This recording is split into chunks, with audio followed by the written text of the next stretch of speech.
Hello there, this is Delta 7554 with another Legion's Imperialis video. Games Workshop has dropped a post detailing the core concepts today. In this video I will detail these concepts and offer my views on them. If you like my videos, don't forget to like and subscribe. Now without further ado, let's get into it.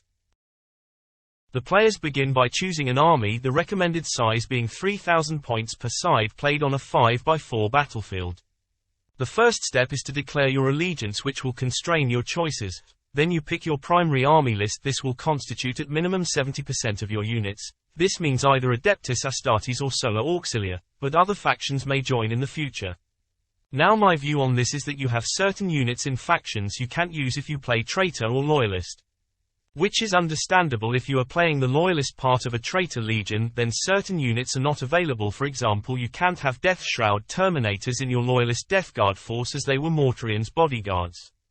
Now for primary army lists, these constitute about 70% of your forces. So is some of your forces in reserve as reinforcements? Or do they play another part? The next part details the formation and detachments of the primary army list, so we look at that next. This chart is possibly in the main rulebook or in one of the handouts that will come in the core box when it comes out in August. Now companies, detachments are not new to anyone who plays 40k, as this is how you divide your command and other unit into distinctive groups. According to the rules, formations are larger strategic groupings of detachments, selected according to the formation organization chart.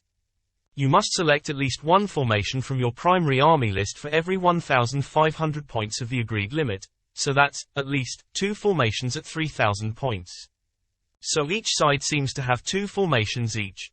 With the Legion Demi Company being the most flexible, however there are other formations to choose from, such as Legion Armored Company and Legion Aerial Assault.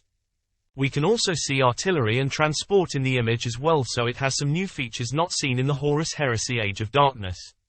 Now my views on this is that is similar to some of the Hex and Tile games I played, as well as Warhammer 40k Armageddon.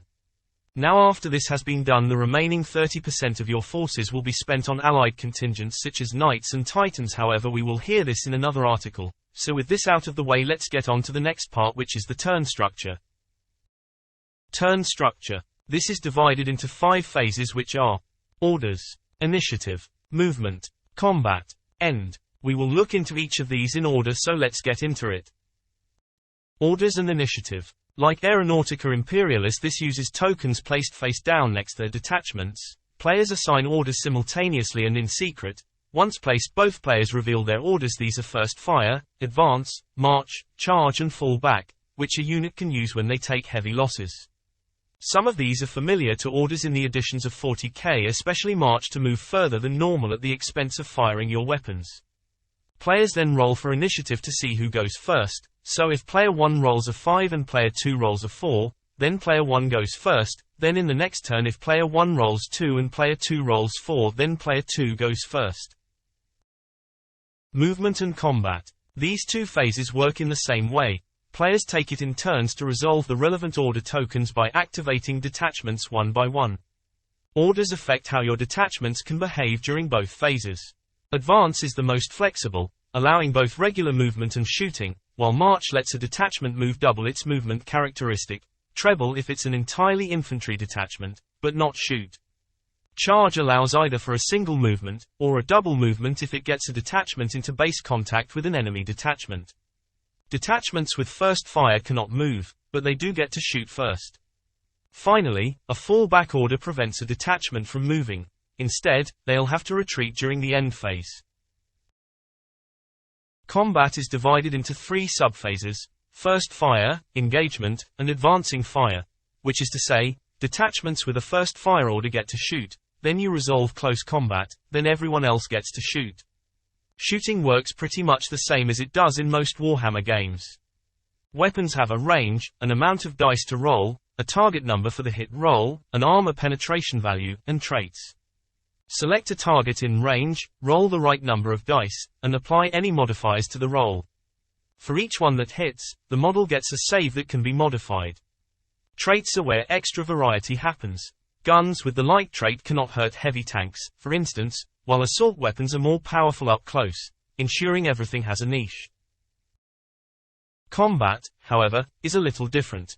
The system harks back to the epic scale games of yore, in which individual models are paired off against each other.